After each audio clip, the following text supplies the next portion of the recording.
तो इसकी बहुत ज्यादा करनी है, सवाल अच्छे खास है हमारे पास। इन 3 सवालों में किसी को इशू तो नहीं है? आगे बढ़ूं? जी। अच्छा, अब एक कॉन्सेप्ट मैंने बड़ा इंपॉर्टेंट डिस्कस करना है। पहले मैं वो कॉन्सेप्ट डिस्कस कर लूं और फिर आगे के सवाल और करते हैं। that is that is regarding the maximum and minimum values। और उसके लिए पहले हम बुक की जो बेसिक एक एग्जांपल है, एग्जांपल नंबर 11, क्योंकि एग्जांपल नंबर 10 हमने लास्ट क्लास में कर ली थी, पहले मैं 11 डिस्कस कर ली।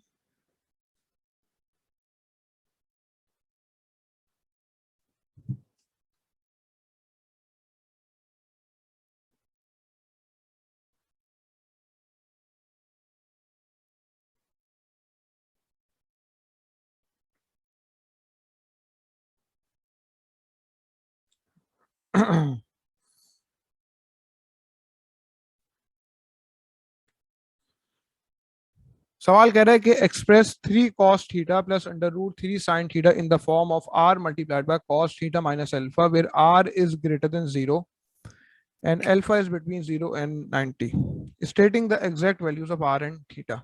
यानी कि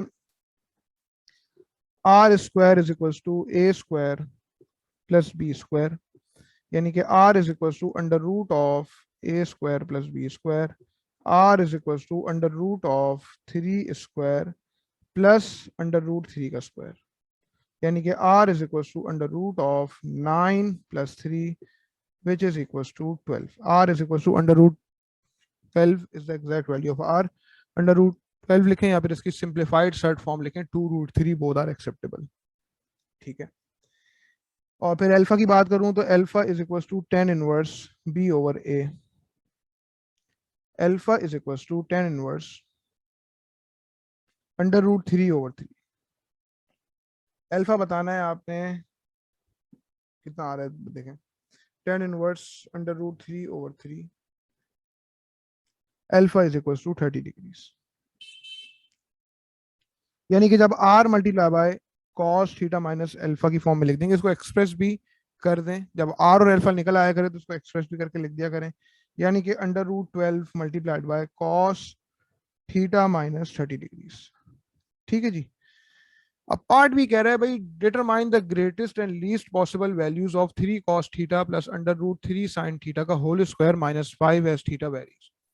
तो सबसे पहले मुझे एक बात बताओ, P1 में आप लोगों ने जो ट्रांसफॉर्मेशन ऑफ फंक्शंस पढ़ा था उसका कुछ कॉन्सेप्ट याद है? मतलब अच्छी तरह आप लोगों ने कवर किया था वो P1 पढ़ते वक्त, ट्रांसफॉर्मेशन ऑफ फंक्शंस? बताइए। थोड़ा बहुत याद है। थोड़ा थोड़ा बहुत सा याद है? याद है। ठीक। अब बेसिकली हमारे पास देखो, 3 cos theta plus √3 sin theta की जगह में exactly √12 times cos theta minus 30 लिख सकता हूँ, और फिर उसका स्क्वायर हो रहा है और फिर -5।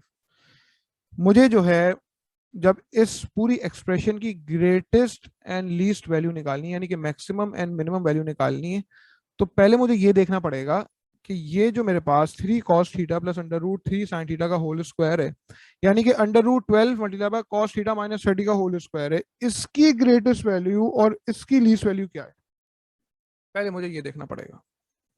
ठीक है। अच्छा, अब देखो, साइन एक्स और कॉस एक्स, साइन थीटा और कॉस थीटा, इनकी प्रिंसिपल वैल्यूज होती हैं आपके पास जो साइन एक्स का ग्राफ बन रहा होता है, साइन थीटा का ग्राफ बन रहा होता है, एक कंप्लीट साइकिल आपका जो है वो 0 से लेकर 360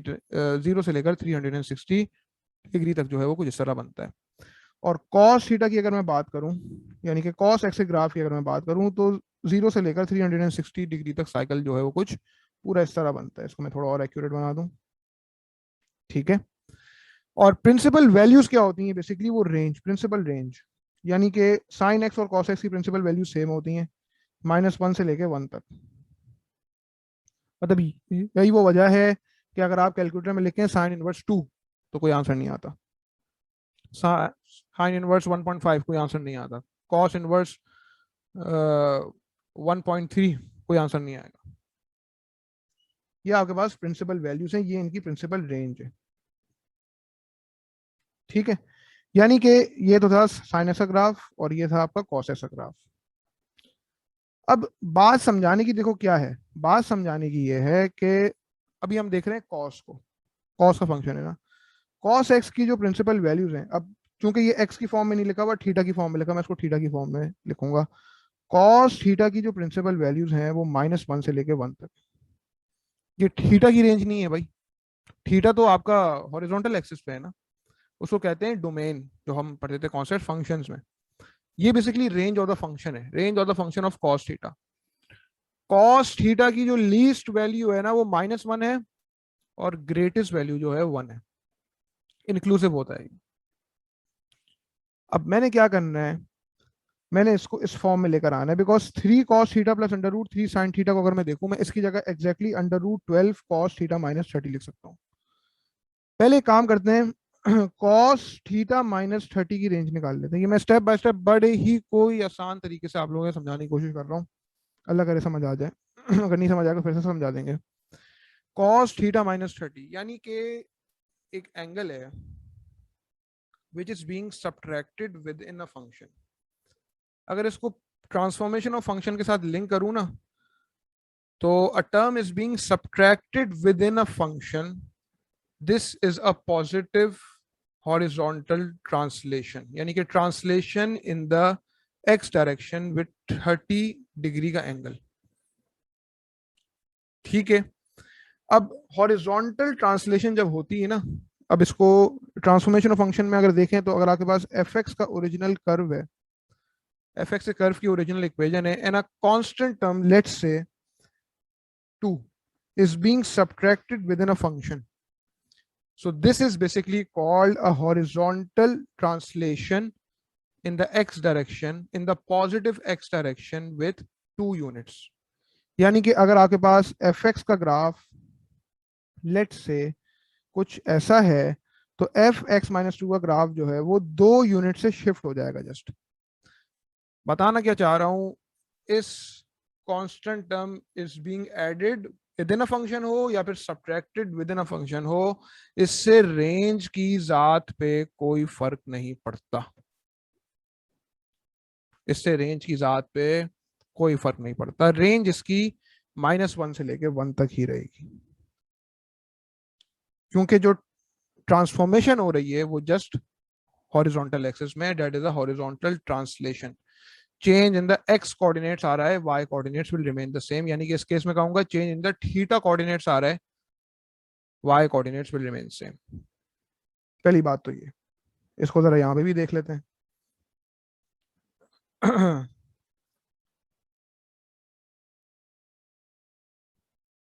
लेट से मेरे पास cos x का ग्राफ है, ठीक है,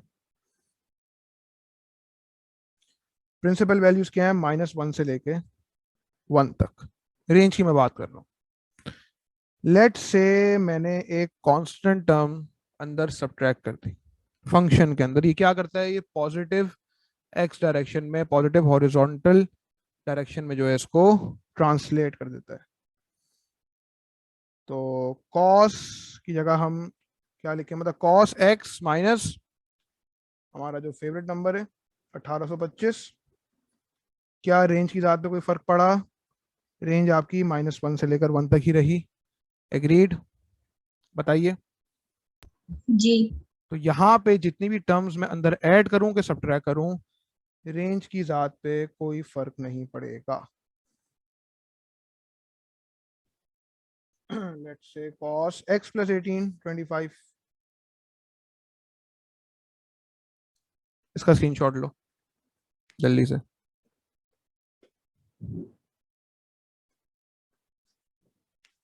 इससे रेंज की जात पे कोई फर्क नहीं पड़ेगा। तो पता चला हमारे पास ये जो, एक मिनट,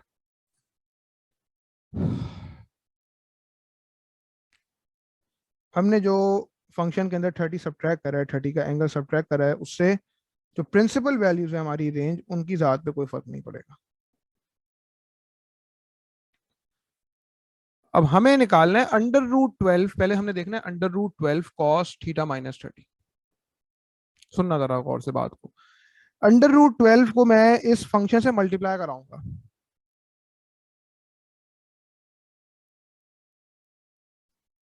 √12 को मैं इस फंक्शन से मल्टीप्लाई कराऊंगा तो √cos θ - 30। ये बेसिकली देखो, जब एक फंक्शन के साथ ना, एक मुकम्मल फंक्शन के साथ जब एक कांस्टेंट टर्म मल्टीप्लाई हो जाए ना, लेट्स से f(x) का एक बेसिक फंक्शन है और a constant term is being multiplied with this whole function, this is basically the stretch in the y direction with factor a. अब रेंज पर जो है वो √12 से ही फर्क पड़ेगा उसके मल्टीप्लाई होने का, यानी each y coordinate is basically multiplied by a and x coordinates remain the same. ये जो मैं सारी लफाजी कर रहा हूँ ना, ये सारी p1 के ट्रांसफॉर्मेशन ऑफ फंक्शंस की है। तो अ कांस्टेंट टर्म आपने एक फंक्शन से मल्टीप्लाई करा दी तो रेंज पे क्या होगा, क्या फर्क पड़ेगा, एक स्ट्रेच हो जाएगा, उस ग्राफ को खींच दिया जाएगा। या तो वो ग्राफ खींचा जा सकता है वाई डायरेक्शन में, या तो वो कंप्रेस हो सकता है। यानी कि I will multiply √12 on both sides,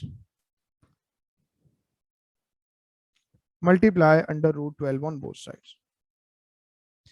अब एक मसला और है, यहाँ पे स्क्वायर भी हो रहा है।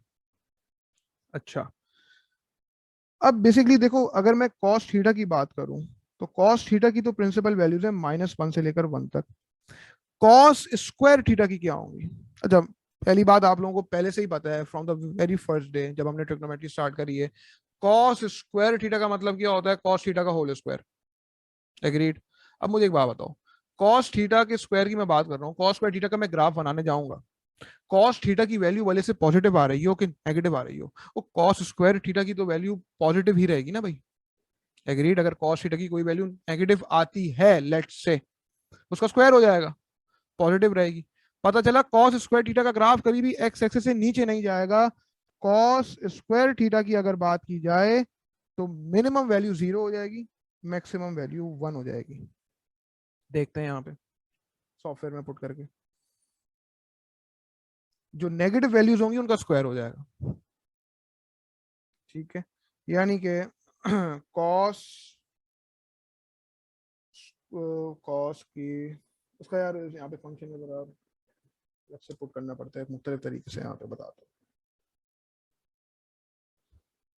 cos स्क्वायर x, ये हमारे पास cos स्क्वायर थीटा का ग्राफ है, cos स्क्वायर x का ग्राफ। तो अब रेंज जो है वो 0 से लेकर 1 तक है, रेंज जो है वो 0 से लेकर 1 तक हो गई है। एग्रीड? यहाँ तक कोई मसला? ये बात, ये सारी बातें जो मैं कर रहा हूँ बेटा, आ रही समझ में कि नहीं आ रही? सब बताएं अपना जी आ इनपुट रही दें। है समझ। जी सर। ठीक है, तो अब बेसिकली cos स्क्वायर थीटा की जो रेंज हो जाएगी वो 0 से लेकर 1 तक हो जाएगी। तो अब अगर मैं यहाँ पे स्क्वायरिंग अप्लाई कर दूंगा ना, तो बेसिकली क्या होगा कि अब चूंकि वो होल स्क्वायर हो रहा है पूरे फंक्शन का, तो √12 का भी स्क्वायर हो जाएगा। बिकॉज मैंने जो है ये स्क्वायर किस तरह अचीव हुआ होगा, जब मैंने पूरे फंक्शन का स्क्वायर किया होगा ना, यानी कि इस मुकम्मल चीज का स्क्वायर किया होगा, तो ये -√12 की जगह हो जाएगा 0। बिकॉज इसने नेगेटिव वाई एक्सिस में तो जाना ही नहीं है, एक्स एक्सिस से नीचे तो जाना ही नहीं है। तो 0 से लेकर, और √12 का जब स्क्वायर हो जाएगा, √12 का जब स्क्वायर हो जाएगा तो वो 12 हो जाएगा। 12 multiply by cos square theta -30, और यहाँ पे भी क्या हो जाएगा, √12 का स्क्वायर हो जाएगा। तो अब मेरे पास 12 cos स्क्वायर थीटा -30 की जो लीस्ट वैल्यू है वो 0 है, एंड मैक्सिमम वैल्यू इज 12। बताइए भाई, एनी इशू विद दिस? किसी को कोई जरा सा जहन में बेटा वसवसा है ना, तो प्लीज काइंडली पूछ लो। सारे वसवसों का इलाज हमारे पास है। ये बात समझ आ रही है? हम जी सर। क्वेश्चन में इस तरह अप्लाई करेंगे इसको। बेटा एक ये तो बड़े मतलब लाइक फर्स्ट सवाल ऐसा करवाया है ना, तो एक एक स्टेप करके समझा रहा हूँ। हर बार लाइक इतनी ज्यादा वर्किंग करने की जरूरत नहीं पड़ेगी, लेकिन अगर इसी तरह स्टेप बाय स्टेप आपको एक सीक्वेंस याद हो जाएगा ना, तो मिनटों में सवाल सॉल्व हो जाएगा ये। ठीक है जी, तो लीस्ट वैल्यू ऑफ 12, अच्छा इस चीज का 3 cos theta plus √3 sin theta का होल स्क्वायर, यानी कि least value of 12 cos square theta -30 is 0 and the greatest value is 12। पूरी एक्सप्रेशन क्या है आपके पास, ये उसमें -5 भी है। यानी कि अब मैं जरा इस पेज पे वर्किंग कर रहा हूँ, ठीक है?